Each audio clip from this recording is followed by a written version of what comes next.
All right, welcome to Lombardi's Legends podcast. We are recording live right now on a New Year's Eve, very early morning, talking Packers versus Vikings. The Packers will be playing the Minnesota Vikings coming to town Sunday night, Wags. And it's going to be a cold one. They're expecting it to be under 10 degrees at kickoff as of right now. It's going to be frigid out there Sunday. Aaron Rodgers says the colder, the better.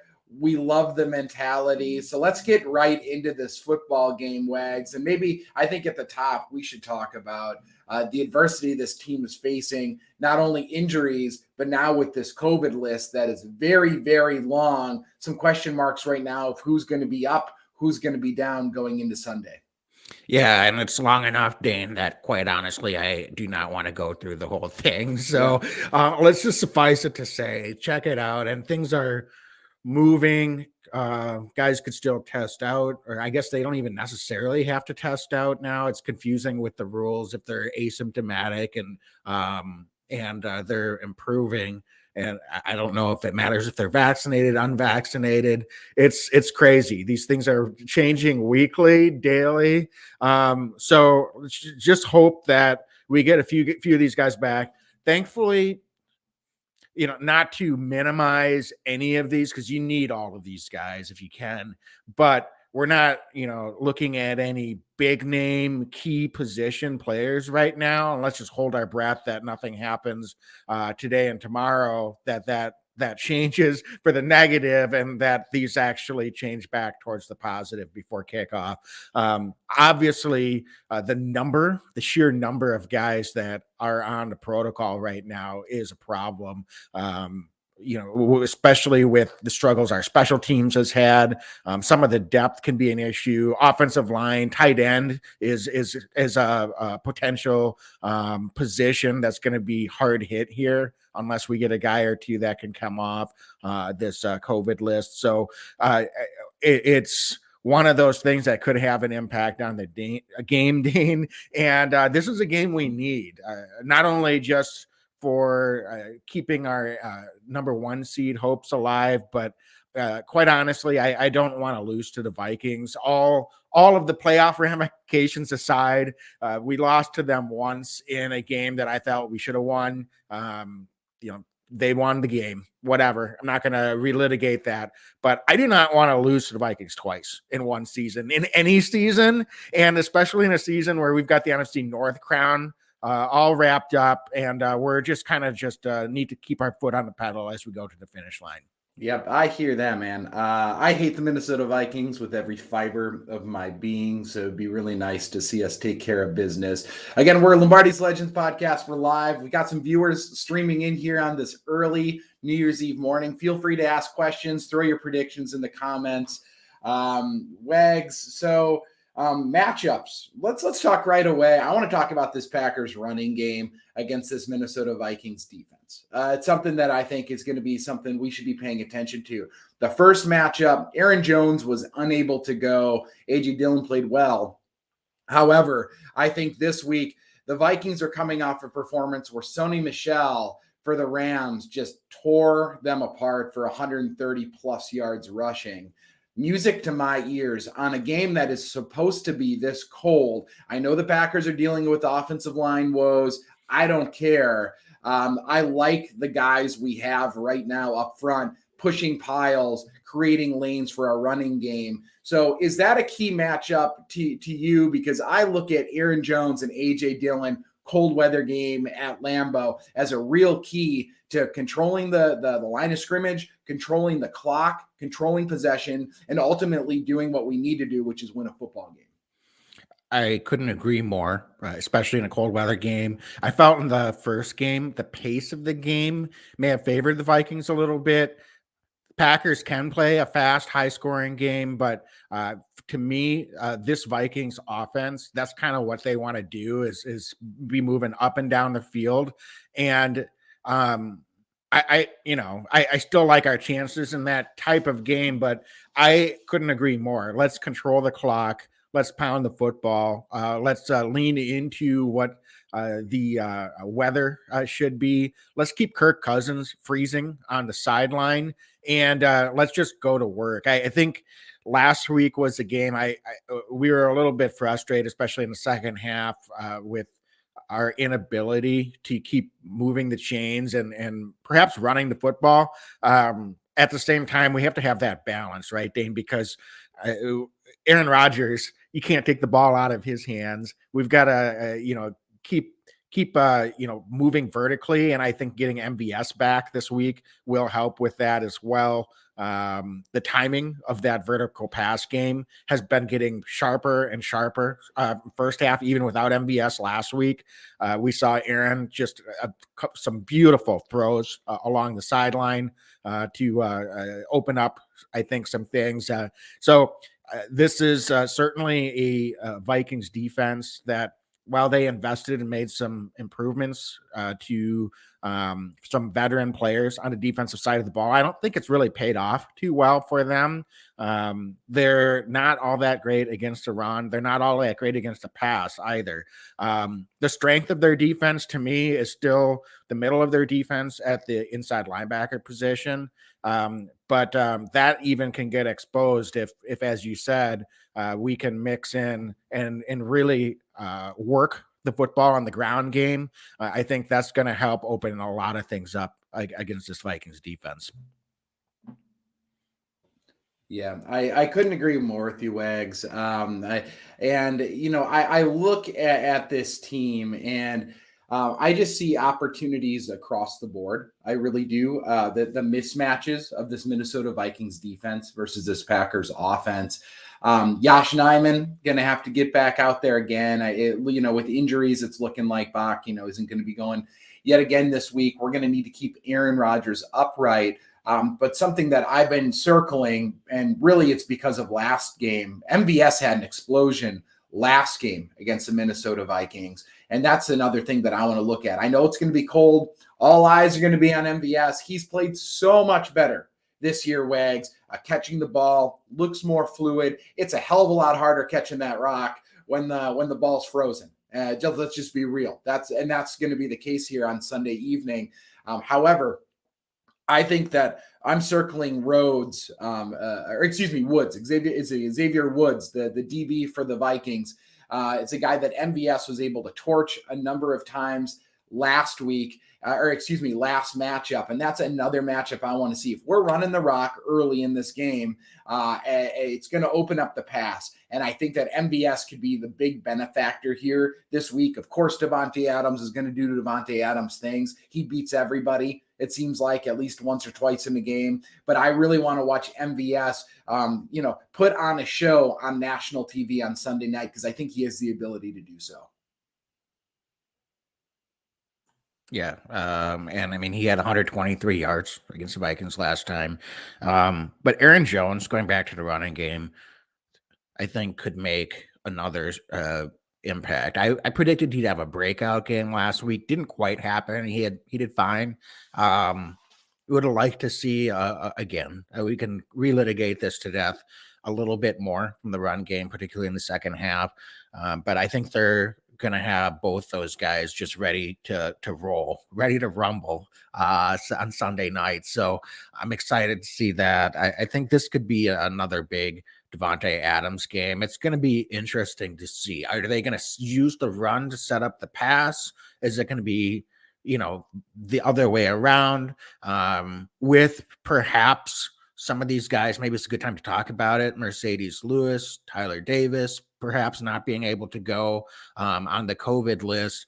Our depth at the tight end position, and even if they're not catching a lot of passes in a given game, that could have an impact on some of the personnel groupings that we're putting out there. So maybe we go more 3 and 4 wide receiver, just go one back, and it's that could be more what we see in terms of by necessity, or perhaps even by design in this game. So that could open some things up, both in the run and the pass game. So it'd be interesting to see how the Packers want to attack the Vikings defensively. The offense in the first matchup definitely was not the problem. We put up 31 points. We moved the football pretty much at will.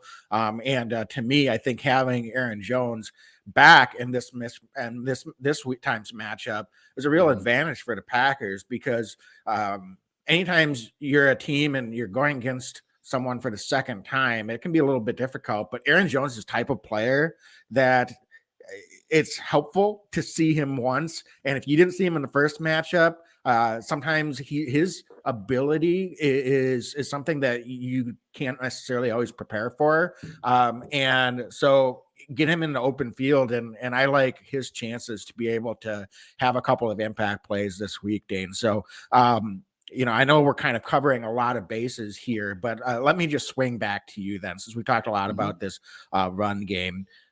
What type of week do you think we can get from an MVS or an Alan Lazard? Because Devontae, I think, is going to do his thing, but that second half last week showed us that we do need these other guys to be stepping up consistently. And they've done that at a lot of times this season. But when that goes away, that can make things pretty tough for this offense, doesn't it? It sure does, right? You need to have secondary weapons. And Devontae Adams and company. It'd be nice to see somebody else consistently be able to do that. I do think MVS is the guy this week, Wags, personally, and it's good news. We're seeing Randall Cobb's coming off the IR. I can't imagine he plays this week, but he is coming back as well. It'd be nice to see a little bit more consistency from Alan Lazard on a week-to-week basis in the passing game. But I do think it's really MVS's chance to shine, especially, Wags, as we get into this final stretch run.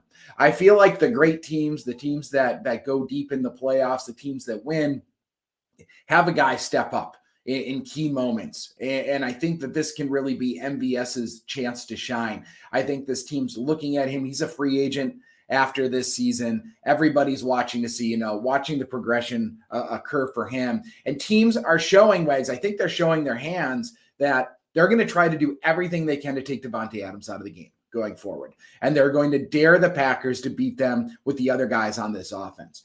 So if the run game can get going, obviously that's a complete game changer for these wide receivers. It's going to open things up. But if the run game has some struggles, or even if it's going well, you need to have other guys catching the ball, completing plays, making those explosive, quick twitch plays that we need. And Wags, I'm circling MVS not only this week, but as we go into the playoffs. I want to see him take his game to that next level, because we think that he can, right? That's why he has the ability. He's exceedingly athletic. He's come into his own. His body control's better. His route running's better. I want to see MVS beat the guy when there's one-on-ones across from him, and allow Aaron Rodgers that extra weapon to be able to find. And Aaron's been seeing the field so well, very well could be ending up with his 4th MVP at the end of this whole thing. But the way that Aaron Rodgers is seeing the field right now, I just want to see some of these other guys take that next level, because we're going for a Super Bowl championship right now.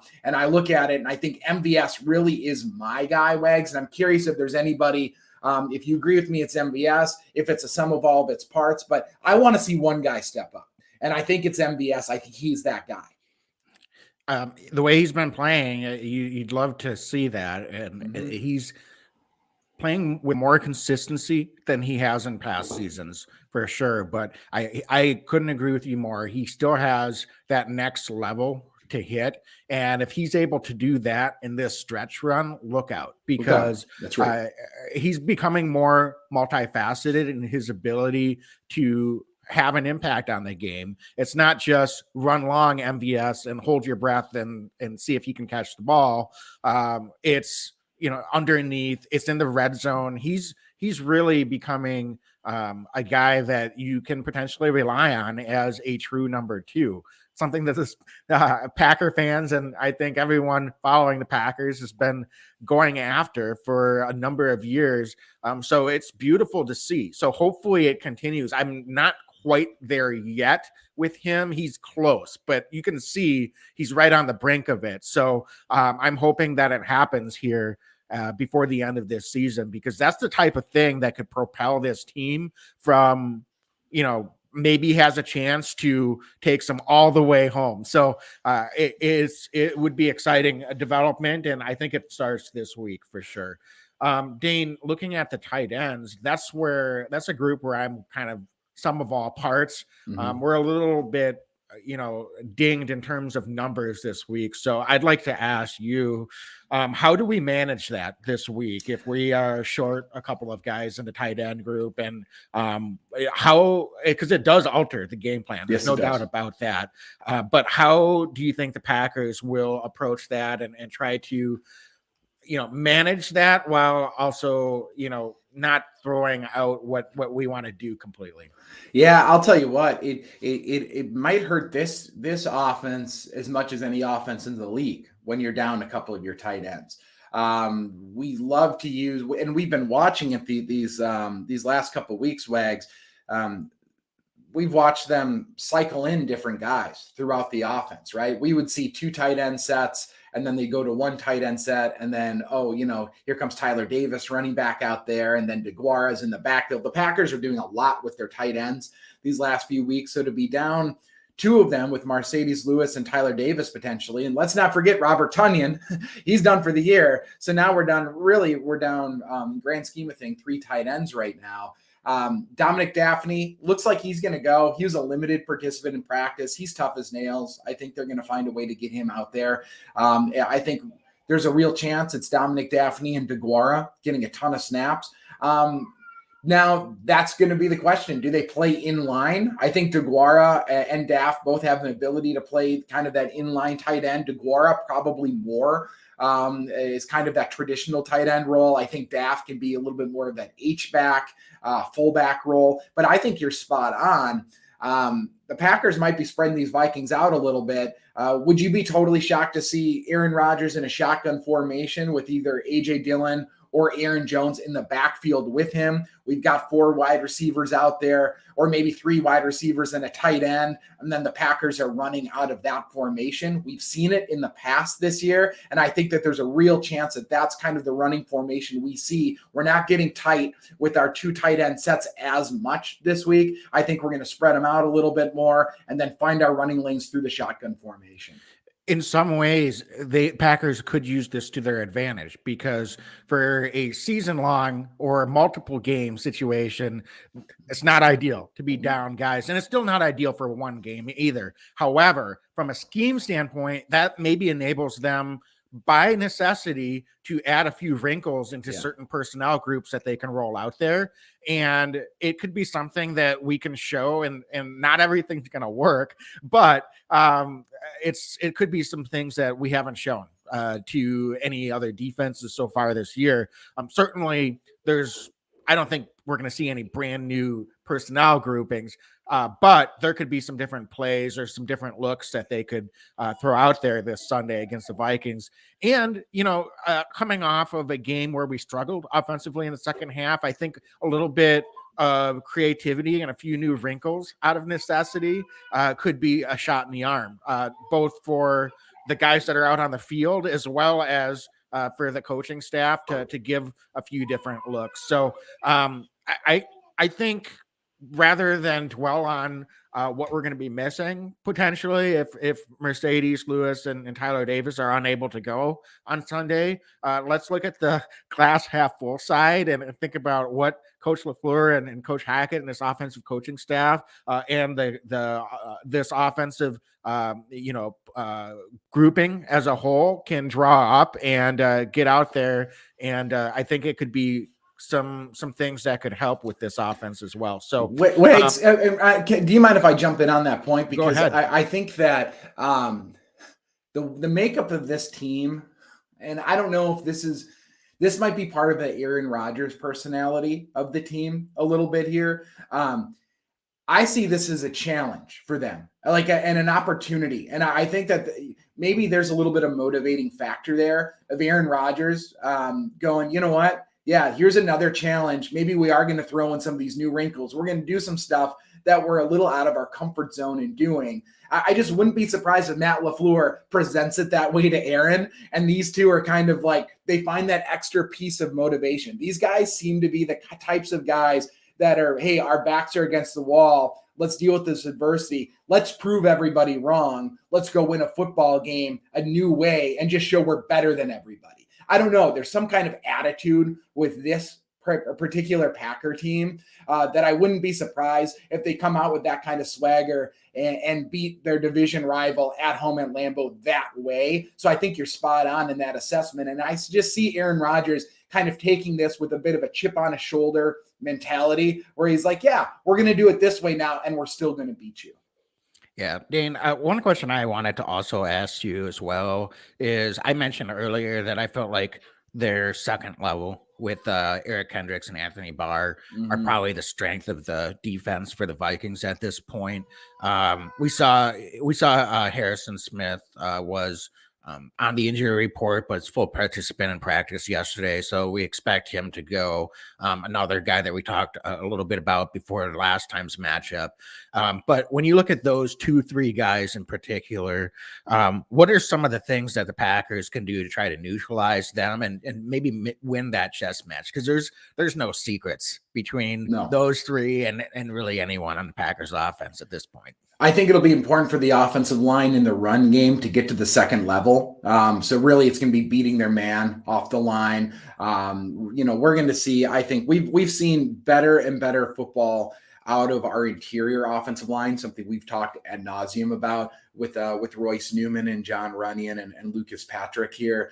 That kind of core interior, I think they're going to have to win those battles up front against the defensive linemen in front of them. We're going to see these guys scrape off, try to get to the second level to wash out linebackers, kind of getting hats on bodies as best possible. I want to see them be able to do that. It starts up front doing that. But Wags, I also think mismatches in the passing game could be a huge key, especially with the tight ends out right now. And I look at somebody like an Eric Kendricks. Can he keep up with Aaron Jones in the flat?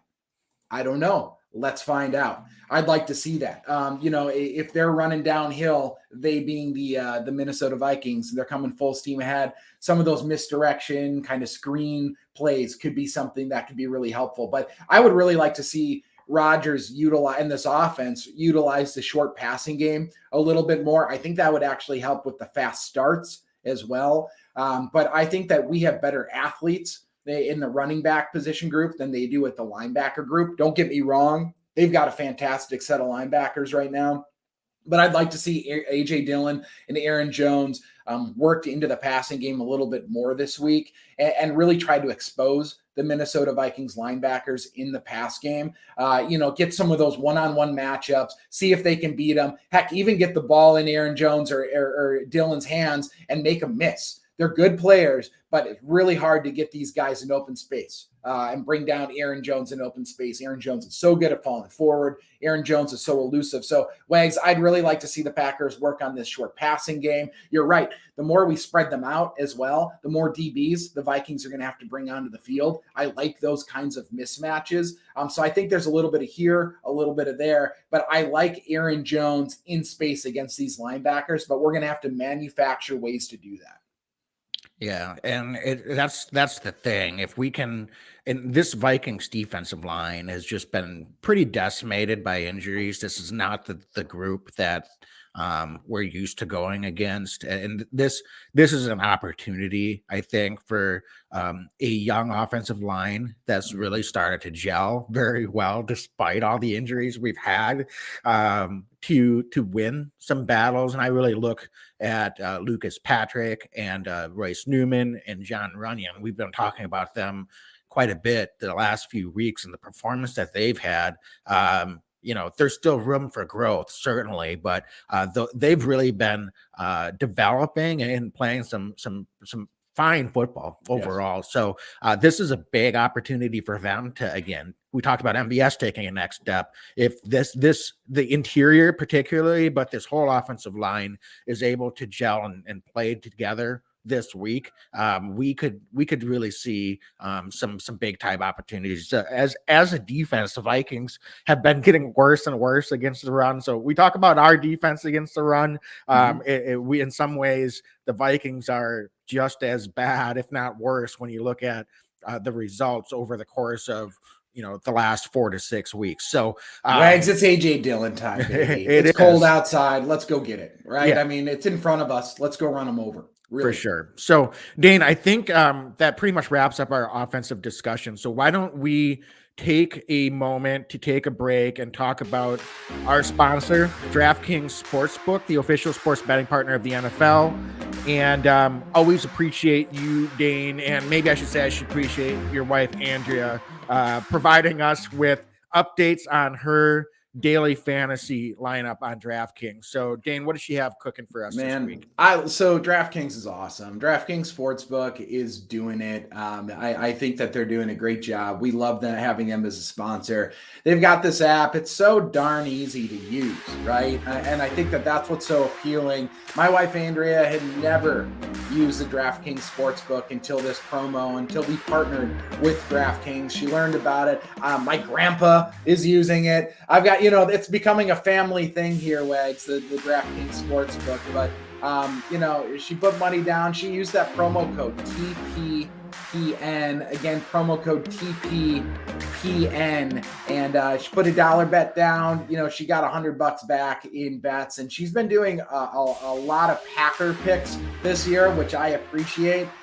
Some weeks better than others. I think she's up, she's down, but she's been up on the year. She's having a lot of fun tinkering with her lineups, picking some Green Bay Packers. And this week, I'm going to be pushing hard, Wags, for her to select either Aaron Jones or AJ Dillon, because I think that they're going to have a big week at Lambeau Field. Fantastic. Well, thank you, Dane. So, folks, download the DraftKings Sportsbook app now. Use promo code TPPN. Throw down $1 on any NFL game and win $100 in free bets if either team scores a point. That's promo code TPPN this week at DraftKings Sportsbook, an official sports betting partner of the NFL. Must be 21 or older. New Jersey, Indiana, or Pennsylvania only. New customers only. Minimum $5 deposit and $1 wager required. One per customer. Restrictions apply. See DraftKings.com/sportsbook for details. Gambling problem? Call 1-800-GAMBLER. So, Dane, kind of transitioning then over the defensive side of the ball. Yeah. I think this is where we want to shore some things up from our first matchup. Vikings are down. Adam Thielen is on the IR, so he is certainly a key. Has been a thorn in Packers' side. He's a great receiver. Yeah, very good receiver. But even with that said, they're going to have their hands full, I think, with key positional players from Justin Jefferson to Dalvin Cook. But this week, Dane, I think we got to start with the run defense and thinking about Dalvin Cook, because he's gashed us as well, even in times when defense has been coming off better performances than they did last week. So this has got to be our number one concern. So Dane, I'll let you lead it off. What do we do to try to shore things up and keep it at least respectable in the run defense this week? Yeah, what's so frustrating is I feel like this wasn't an issue for part of the year. I feel like the Packers were stopping the run at a pretty good clip, and we've seen, I think, in the last 4 or 5 weeks, some real concern. I think, and it kind of deja vu all over again, if you will. It starts with our defensive linemen up front, I think, and Kenny Clark has been phenomenal for the Packers. I think that Dean Lowry has struggled with, especially more recently against the run, as has Tyler Lancaster. Just haven't been quite as impactful and as effective as we hoped that they would be. And Wags, I've been saying it this year. I'm going to say it again. And I like those guys. There's a place for them. We need these guys to be on the field and playing good ball for us. But I'd like to see the snap counts go down slightly for them. I'd like to mix some other guys in there to help stop the run. TJ Slayton is the first guy I'm going to circle, and I'm going to be banging that drum every week until TJ Slayton's getting more snaps, because I think that he's played really, really well when he's had a chance to play. And I'll tell you what, yesterday we tweeted, one of the keys potentially to a long stretch run will be, the two young guys, TJ Slayton and Jack Heflin, getting some snaps here down the stretch. I just saw TJ Slayton retweeted us, so I know TJ is geared up for Lambeau Field on Sunday on that. But it's not a slight against any of the other guys that are on the field. I think what it is I want to see some more fresh bodies out there against the run. Last week, Kenny Clark played so many snaps, Wags, so many snaps, and I just don't think that's sustainable. It's almost unheard of for a defensive lineman to play just about every snap up front in a series, short of like maybe one or two guys in the league. But I just think for the stretch run, especially against a Delvin Cook style offense like the Minnesota Vikings present, it's going to start up front. We're going to need to be a little bit more disruptive there. And I think that cycling some of these younger guys in down the stretch run would be really, really helpful. And that's not the only thing. I think setting the edge is another problem that we've had recently. We've seen the Packers outside linebackers sometimes get kind of sucked in, allowing the running backs or the scrambling quarterbacks to kind of bounce outside and kind of gut us for some of these big runs. So it's not just on the D line, because I like our defensive linemen and I like our linebackers. I like the guys we have in place. But right now, I think that some of our fundamental football is kind of gone out the window in certain stretches, and it's not every single snap. But when we see a breakdown happen, it seems like the opposing offense has been able to gut us for some big chunk plays. So I think we need to clean it up. The concern here is it's happening at the wrong time of year. If this is week 2, week 3, I'd be nervous, but I'd say, there's time to get this together. But now we're going to be playing great football teams, I think, really for most of the year going forward. And we can't have these letdowns come playoff time, because it could be a very quick exit for the Packers. Yeah, I hear you, Dane, and I agree. And we talked a little bit about maybe some of those rotations.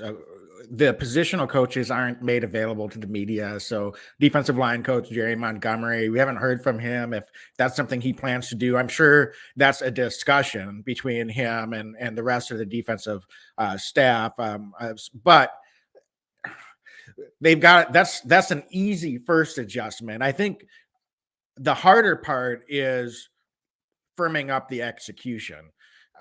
Coach LaFleur did mention this week that he felt like we need to get back to the basics of playing as 11 and not playing as 1 is kind of paraphrasing.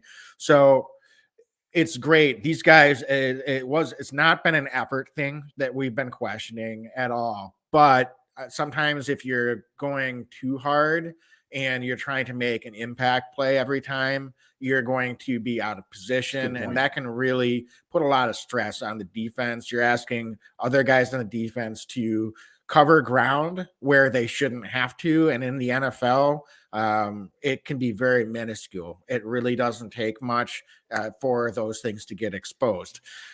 One guy that I think was really struggling with that is on the COVID list, Tipa Nalei.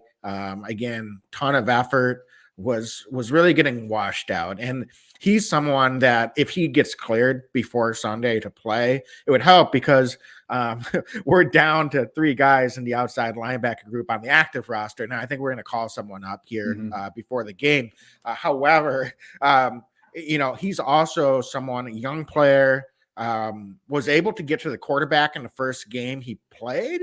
And I do wonder, I was a little bit like, I was excited, but I hope this doesn't, make him just going for the sack every time. And I think he needs to be someone that really understands what he's capable of and playing within himself. And I don't want to single just Tipa out, because this is his whole defense. But that is what we've seen. Jonathan Garvin, when he gets his reps out there, and even Rashawn Gary and Preston Smith, we're talking about setting the edge.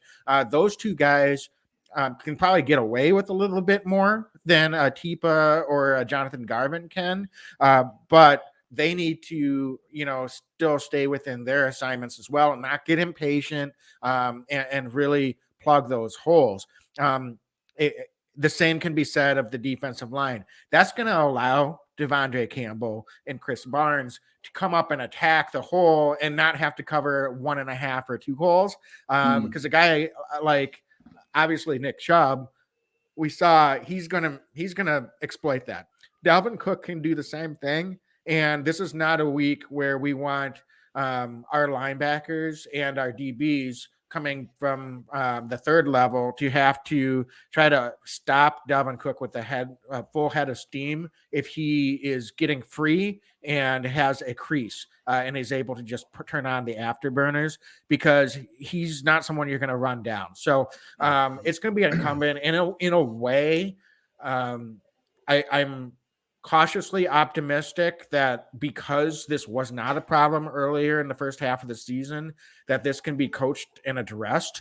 And hopefully we caught this at the right time and we can get these guys back to playing their assignments and playing together as a group. Because if we're able to do that this week, I really like this defense to have a bounce back type game. The Vikings still have guys that they can exploit.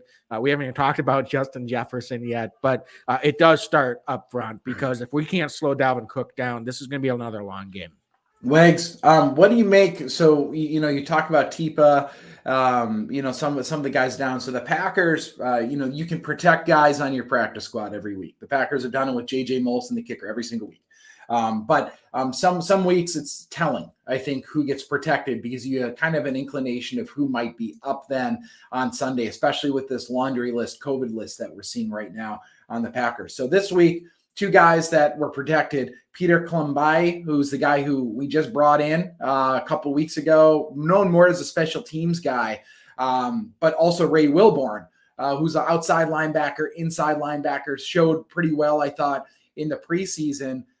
With Tipa out, could there also be opportunity for new guys? Are the Packers throwing new guys out there that have been on the practice squad to see if anybody else can stick? Or do you think that they're more primarily special teams this week, should they be activated? Well, we're going to need special teams. So I think it's more special teams, Dane, because I don't want to get ahead of ourselves. We've got some key guys. Most of the COVID list is special teams. If we're really being honest, yeah, exactly. So I would say that, but that's the position they play as well. So if you need them for some snaps, perhaps that's something that you're going to do. But to be honest with you, I think we weren't seeing a ton of snaps for Tipa and Jonathan Garvin, but they were, in the 15 to 20 snaps the last couple of weeks. So that's not nothing. So will they need one of those guys for some snaps? Is it one or both? How are they going to manage that? We'll have to wait and see. But typically we've had 4 guys at outside linebackers. So, one or both could get some opportunity on the defensive side as well. Dane, looking then at the pass game for the Vikings. I don't want to talk about Justin Jefferson. Fine. Let's talk about Kirk Cousins. Sometimes we get, Kirk that is bad, and sometimes we get Kirk that gets kind of on fire. And I don't know. I hate Kirk Cousins when he's not bad. And we've gotten bad Kirk Cousins at times. And sometimes it even seems like we get good. I don't mean good for the Packer fans, but good for Kirk Cousins one game and bad Kirk Cousins the other game every year.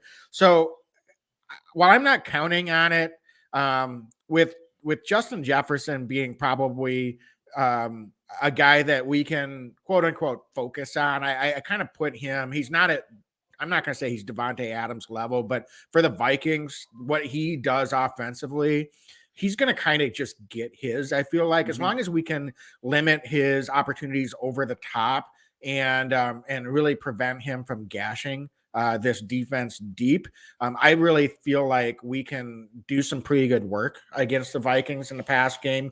I remember last year in the first matchup, the Vikings were able to beat us deep a couple of times. And then second matchup, their offense really couldn't do much of anything. And that was actually in Minnesota last year. It was the roles were reversed in terms of the home away.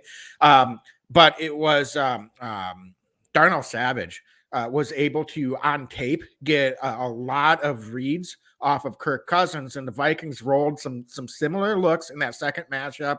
And Darnell Savage was able to exploit that, bait Kirk Cousins into a couple of interceptions over the top, and he was right where they needed to be. So I think Darnell Savage, Adrian Amos, when you give them extra opportunities in a rematch situation, particularly when we struggled a bit in that first matchup, I really feel like they have an opportunity to get their hands on the football in this game. And I think Kirk Cousins is going to give us the opportunity. Heck, he did in the first matchup. Right. We just didn't get any of them. We could have had 3-4 interceptions in that game, including the one that should have counted at the end, by the way, that could have given us the win.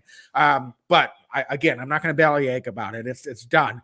So I think it's going to be interesting to see how those guys play that matchup game, because they're not going to be lined up against Justin Jefferson. That's going to be Rasul Douglas. That's going to be Eric Stokes. Right. And so Amos and Savage, I think, are real key this week, because while Jefferson might win some of those matchups underneath, it's what Amos and Savage do over the top to limit those big plays and perhaps even take advantage and give the Packers the ball back. So I'm really looking forward to seeing how those guys play the matchups and what kind of impact they're able to have on Sunday as well. And Wags, on the other end of that then, up front, Christian Darrisaw, their left tackle for the Vikings. And, we may as well throw in Brian O'Neill, the right tackle for the Vikings as well. That's the other piece of this thing, right? Is how much time does Kirk Cousins have to throw the ball, to get it up top? Or are we getting him off his mark? I'll tell you what, Vikings are, they're from the north. They play in a dome. It hurts like hell to get hit when it gets this cold outside. And sometimes, pressures on the quarterback, hits on the quarterback can be just as impactful as a sack. Sometimes they can be even more damning. Preston Smith is having an absolute resurgence after a bit of a down year last year. Can he beat Darrisaw routinely? I think Darrisaw allowed 7 hurries in the first matchup against the Packers pass rush. Rashawn Gary's playing at a Pro Bowl level. He was named an alternate.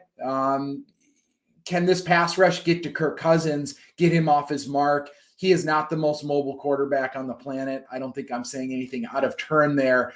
Can the Packers get to the quarterback? Can they hit the quarterback? Can they bring him down? Can they get Cousins off his mark, make him scramble, and then make an accurate throw in this cold weather?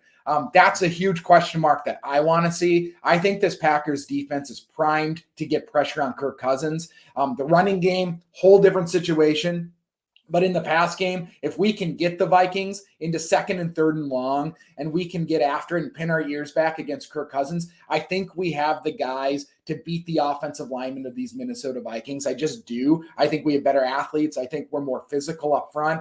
Rashawn Gary in particular, I think, can get after Kirk Cousins, maybe force some turnovers that way as well. And then hopefully Savage, Amos, Stokes, Rasul Douglas, Shannon Sullivan, all of our boys on the back end take care of business on that front. But I think, Wags, I really do, I think we can get Kirk Cousins off his mark this week, and I think that we can get some pressures, and I think we can get some sacks and get home against Kirk Cousins this week. Yeah, I completely agree with you, Dane. And it's, you say 2nd and 3rd and long. I think particularly 3rd and long, because 2nd down could be a running down for the Vikings a lot of times. So we still have to, I hate to get out of position, but I'll cede 2nd down as a pass rushing down if that means the Packers are able to shore up their run defense this week. I know I don't want to make it sound like they can't still get pressure, but get your reads and then go. So I think that's going to be really important. It does help. Kirk is not going to be looking to run. I mean, he's certainly not someone that's considered a mobile quarterback, as you said, but you also can't give him 15 yards of green in front of him, because he's an NFL quarterback. He's going to be able to pick up 10 yards and get a first down if you give him all day and that much space. So we still need to stay in our lanes. I am curious, the Vikings, with Thielen down, where do they go to? They've got some other guys. You can't really completely discount that, but tight end has not been a position group that traditionally is super strong in this Vikings offense. I do wonder, though, with the Packers maybe really focusing on Dalvin Cook and this Vikings running game. You've got Justin Jefferson on the outside. Is there some opportunities for the Vikings to perhaps work in some of their tight ends this week in the pass game? Maybe they get a little bit, some schematic opportunities where those guys can kind of get loose. So those aren't going to be keys in the game plan for the Packers defense. But how do you think the Packers counter that so that they're not getting those back-breaking 10, 15-yard pass catching plays in some of those down and distance situations where you would really just like to stay on your keys and make the Vikings have to throw the ball? Yeah, I mean, again, I think part of it is going to be up front and getting after him. Don't let Kirk Cousins get to a second read. I mean, Jefferson is clearly going to be the number one read in this offense. The longer that Kirk Cousins has back there to throw the football, the longer he's going to be able to find check down guys. And if you give a guy 8 seconds in this league or whatever, 6 seconds, 5 seconds, they're probably going to get somebody who gets open at some point. So I really think at the point of attack, we're going to have to get after the quarterback. And I also, Osborne, that wide receiver Osborne seems to be emerging a little bit for the Vikings as well. It's a little different when you've got Thielen and Osborne. Now with just Osborne out there, I think the Packers have the talent to match up well against him. But just another guy I want to circle Wags because he seems to be able to get some catches in bunches, and he seems to be a bit more of a chain mover for this Vikings as well.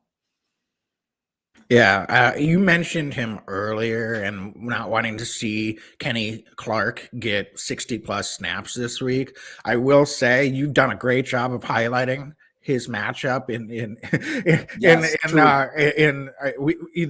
this is one of those matchups that for whatever reason Garrett Bradbury was a high draft pick for the Vikings, but Kenny Clark has absolutely owned him in his young career, and I guess I'm not going to take it for granted, but until that changes, I expect Kenny Clark to really be able to blow some things up. And so this could be a big week for Kenny. He's always impactful, but sometimes he's even more impactful. So if he's able to continue to own that matchup for whatever reason, that could be something that could really be disruptive for the Packers defense and cause a lot of problems for Kirk Cousins, because now maybe you're getting some tackles for a loss or some sacks on first down if Kenny Clark is really blowing things up in the middle of that offensive line for the Vikings. So I'm going to be keeping my eye on that matchup this week as well. Wags, anything else on the Packers defensive side that you want to key in on before this thing wraps up?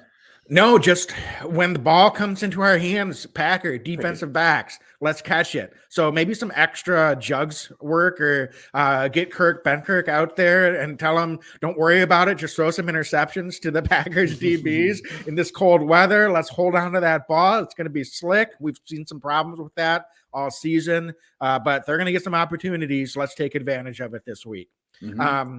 Dane, I think then we need to spend a little bit of time on special teams, particularly with some of the injuries. Who's going to be returning? We've got some key guys out on these coverage units. So on a special teams unit that's been a little bit of a misadventure for most of the season, made some strides last week from what we saw from their performance. I think starting with the return game, Malik Taylor is on the IR. Certainly we started the season. It wasn't even Malik Taylor as the kick returner. It was, I'm sorry. I'm blanking out now. I apologize. Kylan Hill was our kick returner to start the season. He's on the IR. And now on the COVID list is Amari Rodgers. So we don't know for sure if Amari Rodgers won't be able to play on Sunday, but we did sign David Moore to our practice squad. He was on Seattle for a full season, did a little work there. It wasn't really playing much at all this year, so we were able to get him as maybe an emergency guy. But if Amari Rodgers is unable to go, I don't know. Do you think we're going to call up David Moore as the return guy right off the bat, or we haven't really had much of a chance to even get him in practice? So is it Shannon Sullivan as our return? I mean, Shannon Sullivan's our punt returner. I think he's our punt returner. Yeah. I think Shannon's going to be returning punts on Sunday. I really do.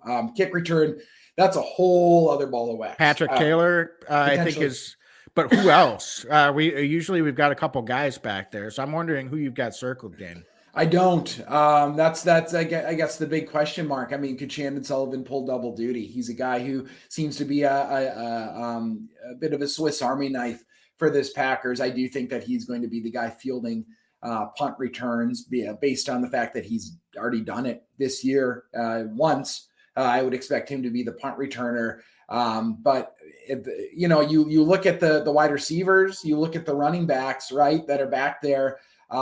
There's nobody that really sticks out outside of Patrick Taylor. I'm guessing Patrick Taylor is the primary as the return guy at this point in the kick return, and potentially Shannon Sullivan yet again is the second up guy. I don't know what else the Packers do in that scenario at this point, because I just don't see, St. Brown, Alan Lazard, MVS, they're just not going to be the guy that's going to be returning kicks. Rasul Douglas should not be returning kicks for this pack. You know what I mean? You start to go down the list, and I think that that's what we're looking at. But there is potential legs, maybe Patrick Taylor back there for kick returns, and then they call up David Moore for some coverage unit stuff, and he's also the second up guy. I could see a scenario where maybe he's up this week, not as punt returner, but maybe gets mixed in as a kick returner. Yeah, and I have no idea if he has experience with this, but of the guys he named, I feel like as a kick returner, it's probably Alan Lazard. Mm-hmm. Sure-handed guy. You feel like he's going to make the right decisions. Hopefully, experience plays a lot into this, but of all of them that you named, he's the one that stands out to me as, okay, I think I'd trust him back there, if nothing else. So would he break a long return? If he did, great. I wouldn't be expecting it, but I think I would trust Alan Lazard back there. But obviously, this is a problem that the coaches have had to kind of deal with and sort out all week. So at least it's not something that is happening in game or on game day, and we've had some time to figure some things out and have some contingencies. It's going to be interesting to see how they approach this. So, Dane, it sounds like you agree it would be a surprise if David Moore is your primary kick and punt return man already on Sunday. He's more of a backup option then. But I do think there's a real good chance he might be up this Sunday, though. And that's kind of where I'm at. I agree. I don't know if he's the guy, especially his punt return. I just don't see that. I don't see them being like, welcome to the club. By the way, go field the ball in 5-degree temperatures at Lambeau. I don't see that happening, but wouldn't be surprised with his kick return experience to at least be out there in the mix. Yeah, and then from a coverage standpoint, two of our primary special teams coverage guys in Ty Summers and in Oren Burks look like they may be unable to go. So I think the guys that you mentioned that we protected this week, that's why we need them to be out there on the coverage units for special teams. And the good thing is maybe to the less extent with Ray Wilborn, but some experience there. So that's helpful. Doesn't guarantee success, but I think it was good that Goody was able to get ahead of things a little bit, couple of weeks on this, because neither Summers nor Erwin Burks were on the COVID list when we made that signing with Peter Colombe. I can't pronounce his last name. Colombe. We got to figure it out. We got to figure that out. But in any event, we'll get it right. He was signed. There wasn't a apparent immediate need when they signed him, other than, hey, he's got some experience on special team when the special teams unit was really struggling. And I wouldn't say we're out of the woods yet as far as that's concerned, just because we had a pretty good game coverage-wise against the Browns last week. So it'll be interesting to see how they mix and match that. It can be a problem and complicated when you're rolling new guys out there every game with these coverage units, because we talk about the defensive line and the edge playing their responsibilities. It's really just like that with coverage units. You've got to stay in your lane. You're going to get blocked. And if you get blocked out of your lane, it makes it really hard unless you have cohesion and guys are running full speed down the field, but they're also having to keep their head on a swivel and maybe rotate and cover a different gap if the guy to their right or the left gets shifted out of it. And so there's a lot of unstated communication that has to, it's a choreography type thing with special teams. And when you've got guys out there that haven't necessarily done it together, and by the way, they're all trying to go balls to the wall to make a name for themselves and make that big impact play. Sometimes it doesn't always work to say, stay in your lane. And these guys are human too. It happens. Like you'd like to sit here and say, just do your job. And that's always going to be what pops on tape. But at the same time, these guys are like, they're week to week. If they can get out there and make a huge impact tackle on special teams, back of their mind, they're thinking that's an opportunity to stick or make another NFL paycheck. And so I think we sometimes lose out on the human element of things. So it's easy to sit here and say, just do your job. And that is what the coaches are going to be looking for on tape. But sometimes these guys, they've got these short-term things that they're thinking of, and they're seeing dollar signs and success. And they're seeing an opportunity to go out down there and make a play. And I don't blame them for that. I don't blame them either. I really don't. But it's just going to be, incumbent on whoever we have out there on the coverage unit to work together. And that's going to be what hopefully our special team coaches emphasize is you don't need to be the one making the tackle. If you do your responsibility, we're going to notice that too. Yep, that's right. And I thought, who I thought played well last week? We mentioned Henry Black. I thought Enos Gaines played really well too. He got in there. He could mix it up a little bit, our safety. It was kind of fun to watch him get out there for his first snaps in the NFL. But just a guy to highlight because he was down there a ton on coverage units, was around the ball, talking about a guy who was doing his job coming off the practice squad. Definitely in his gains last week. For sure. So, Dane, do you have any other thoughts on special teams? I mean, who's going to punt? Not a whole lot else. The only other question, Wags, who's going to punt? Is Boho going to be out there? We don't have a punter right now. JJ Molson kicks. I don't know if JJ's ever punted before. I mean, but as of right now, I'm assuming we're going with Boho, and the Packers are confident he's going to be able to go because right now we do not have another punter on the roster. I say, really embrace all gas, no brakes. We're not punting it all this week, Dane. That resolves the problem. Just go for it every time. Who's holding for Boho then? Kirk Banker.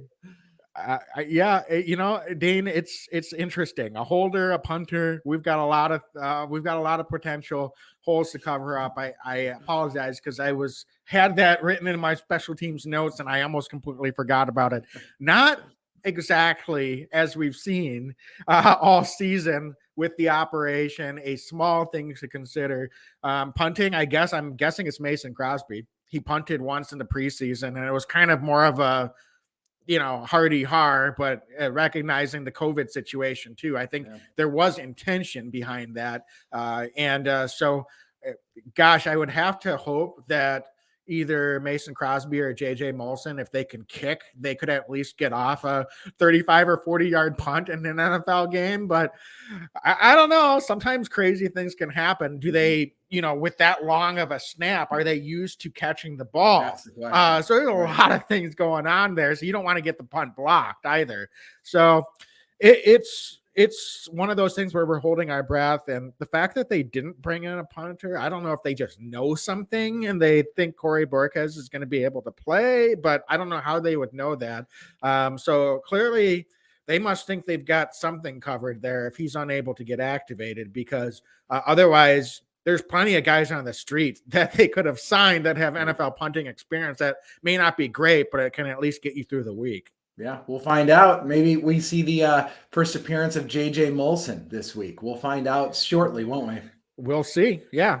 I'd be happy for him. Hopefully everything goes well, considering that would be a extremely difficult circumstance for him to make his NFL debut, playing a position he's not even normal for him. So anyway, Dane, any other thoughts then on special teams? Let's just throw it against the wall and win a football game somehow. That's where I'm at. I'm serious. I'm hoping they just don't have to punt, or if they do, it's like one time in a low leverage situation. Where it would be really concerning is if we're deep in our own territory. That's a concern anyway.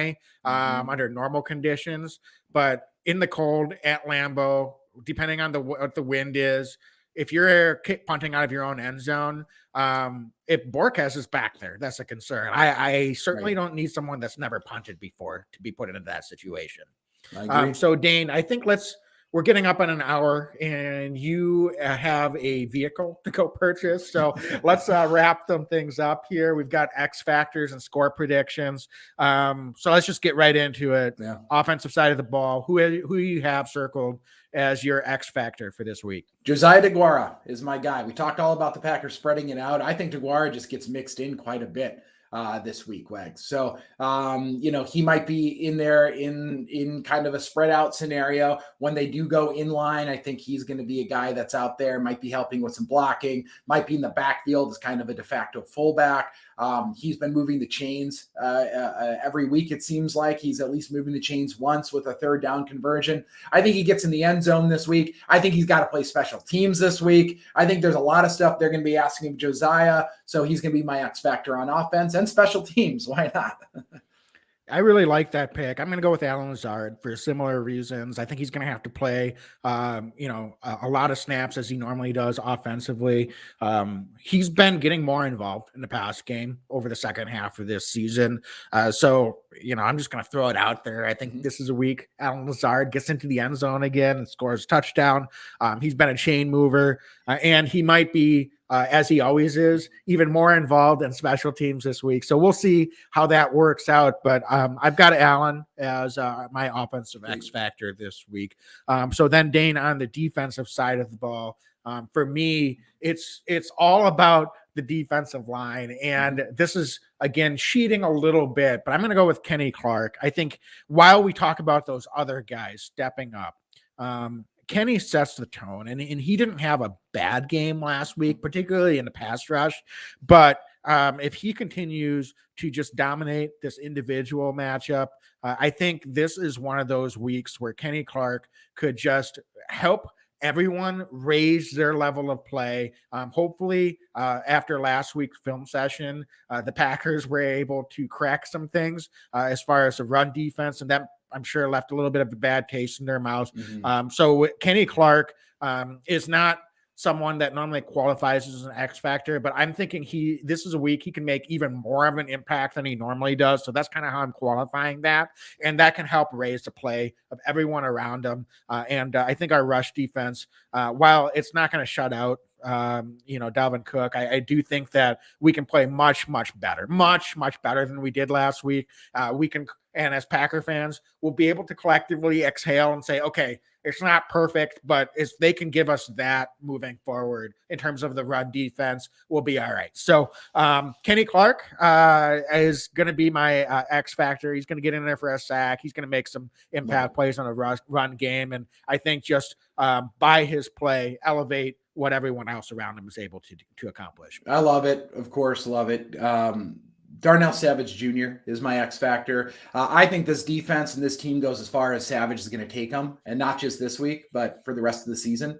If he's playing at an elevated level, he's playing at a high level, we can do it all. I really mean that. If he has a down week, we might be in trouble. And what I mean by that is against Cook, if Cook, and he will get to the second level at times and the third level, Savage has got to wrap up. He's got to at least get him down or help with the gang tackles. He's got Jefferson coming over the top, be in the right position at the right time, make the play, make the interception, fly around, have fun, quit thinking, and just play good football. We know what Savage can do. We know what he's capable of. Big week for him. They're going to ask him, I think, to make some stops in the run. They're going to ask him to help over the top on Jefferson. If he's in the right position, he makes the plays that we know he can make. Packers are winning this football game. So Savage is my X factor. Yeah, he was going to be the other guy I was going to pick. So I like that pick. And we talk about defensive line and outside guys staying in their lanes, just making the play, being your responsibilities. For Savage, that might mean don't try to get the interception every time that you're in the vicinity. If you can get it, great. But I'll be just as happy if you just make a pass breakup, make a clean play, and let's go, line up again for the next play. Yeah. I think there's times where, don't gamble quite as much. I do like his ball hawking nature and his playmaking nature, but there are times where it's an unnecessary risk. Just play the ball first, and if you've got an opportunity to make an interception, great. But otherwise, let's just avoid giving up the big play and just really make the fundamentally sound play first. And I think that's the key for Darnell Savage and how he roams and how he plays that position on the back end as well. So Dane, score predictions then. It's time. I'm going to let you lead things off again and the scores this week as well. I'm kind of curious what you came up with. Last week, we both predicted kind of a blowout. We're not correct, unfortunately. It was all set up for us. In the third quarter, I was thinking you had 31-14, I believe, and I had 31-13. And we're sitting there 24-12, and I'm like, and then 24-15, I'm like, oh, 31-15, I'll take that. That's a pretty good prediction. Didn't come to fruition. I'm going to say it's not our fault. It was all right there. So this week, I'm wondering how you see this game going and what you got for a score. Yeah, I like John in the comments, 45-31 Packers. I love that prediction. It's going to be tough, though. I think it's going to be a lower scoring game because Packers are running the ball. Vikings are running the ball. Cold weather game. I've got Packers at 24. I got the Minnesota Vikings at 20. Packers win. It's going to be a close one. It's going to be a cold one. There's going to be a ground attack on both sides of it. Mason Crosby is going to hit a field goal at some point in this game. But I think Aaron Rodgers and this offense does enough, really with A.J. Dillon and Aaron Jones leading the way. But when needed, Aaron Rodgers strikes through the air. Packers, again, win 24-20. Vikings just don't have enough. I also think it's going to be a fast game because that clock just keeps running. Yeah, for some reason, Dane, I think the Packers defense is going to be what sets the tone by getting an interception, forcing a turnover early, and the Packers jump on Vikings this week early and run away with it. Actually, there's no reason coming off of last week. I'm pretty nervous about this game too. I'll be honest, even though I'm predicting the score. If the Packers allow the Vikings to stay in this game or they're leading into the second half and it's kind of going back and forth, that's going to be, a recipe that's pretty tough because the Vikings can score like that. And they're comfortable coming from behind, even if they're down 10 points in the fourth quarter, they'll score and they're just going to ramp up the pressure on you. So, that being said, I just feel like this defense is going to have a bounce back game. I don't think there's any way that the Packers offense is going to slow down. It's not going to be a ton of possessions, but I've got the Packers rolling 34-21. Vikings score late, some garbage time points, and I don't even think it's as close as a score. Packers take care of business, and potentially if the Cardinals can reverse ship. I can't believe we're cheering for the Cardinals now, but we're going to cheer for the Cardinals to knock off the Cowboys on Sunday afternoon. If they do that, the Packers know that they could be locking up the number one seed with a win against the Vikings. I think if the Packers are able to take the air out of the Vikings early, they're not going to roll over per se, but their season for all intents and purposes is over. And if we're able to jump on them early, it's really over. So let's deliver that knockout blow, take care of the Vikings, take care of business. 34-21. That's what I got. Love it. Packers. I love it, Wags. I love it. How about it? Let's do this thing Sunday night. Happy New Year to everybody. Have a safe and wonderful New Year. I hope Wags' prediction is more closely aligned than mine this week, and the Packers take care of business. I hope so too. So Dane, thanks so much for everyone for joining us. Appreciate you listening along. We're just going to sign off. As always, go Pack, go. Go Pack, go.